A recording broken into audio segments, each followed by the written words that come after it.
Greetings to all of you. I am Shruti Kanetkar and I am here today to speak about a great priceless pearl from the Indian subcontinent, a great saint of South India. Her name is Goda Devi. Goda Devi was born in the Srivillikuttur village of Tamil Nadu. She was the daughter of Vishnuchitta or Periyaya. She was born from the earth just like Sita did in the kingdom of Janaka. She was found by her father Vishnuchitta on this day, that is Aadi Pooram. Aadi Pooram means the month of Aadi, that is Ashadha as per the Tamil calendar, and the Pooram nakshatra, that is Purva Phalguni nakshatra. When that nakshatra entered Chandra, at that moment Goda Devi incarnated from the earth. Today is Aadi Pooram and therefore the birth anniversary of great saint Goda Devi. What was the contribution of Goda Devi to our literature, for which she is remembered even today as Ranganayaki, that is the consort of Lord Ranganatha. She was the pioneer of Bhakti movement which originated in South India. Before her, some other Alvars or great mystic saints of South India had already taken birth in the Tamil language. But her devotion to Vishnu was of a special kind. It was what we call as bridal mysticism or the Kanta Bhakti, the Sringara Bhakti towards Lord Vishnu. She dedicated her body and mind to only Lord Vishnu.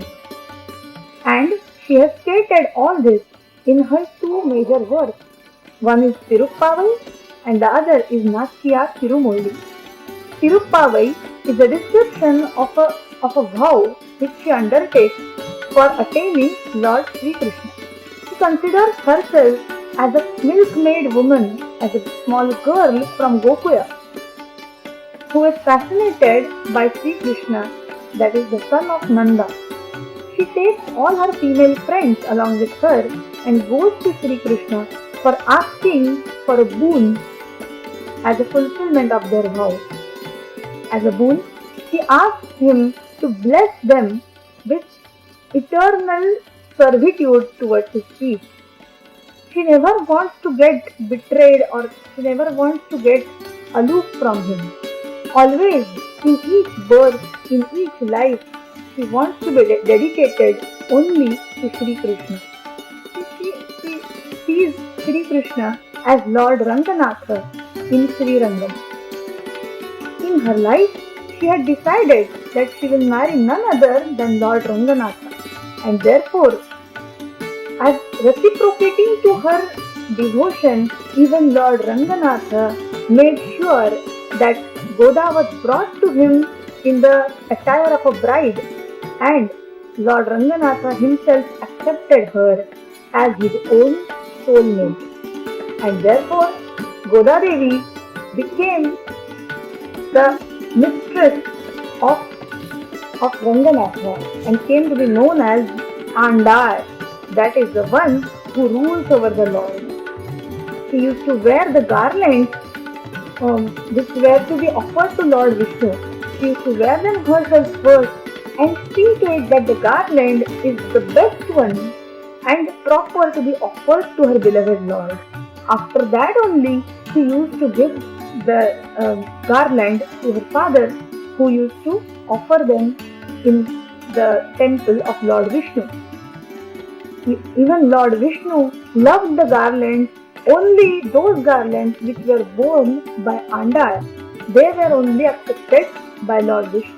It will not be an exaggeration if we say that Goda Devi has inspired the complete Bhakti movement which first originated in South India and then spread to all the parts of India. Saint Mirabai, Saint Chaitanya Mahaprabhu, who were the great propagators of Prema Bhakti towards Sri Krishna, were born far later in 15th century AD in India. But Goda came much before them and she has to be given the credit of keeping the Bhakti movement alive, giving it a new form, nurturing it through her poetry, and then spreading it to all the South India. Unfortunately, her poems and her poetry, being in Tamil language, is mostly unknown to all the rest of the world. For understanding the beauty of her poetry, we have to grasp the beauty of Tamil language first.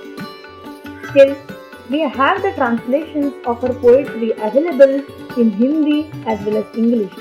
I will request all of you to please read Tiruppavai, its translations, and relish the beauty of her language and her thoughts. Her philosophy is very simple. It is just of servitude to the Lord, offering everything to the Lord and becoming one with the Lord. There is nothing else for which Goda Devi aspires in her life. Her life was only of 16 years on this earth, but by her Prema Bhakti, she became eternal. She became the Shashvata consort of the Lord. Today, on this occasion, let us remember this unknown jewel from our own Indian culture, our own Indian land. Let us remember her. Let us keep her in our heart and ask the Lord for His blessings on it. It is through the path which is laid down by Goda Devi that many saints have attained great Paramapada of the Lord. Today on this occasion, let us understand the rich heritage of our own culture and let's enrich our own life by this.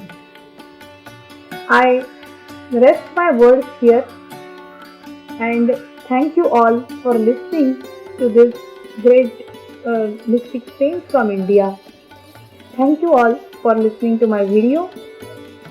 Namo Namaha.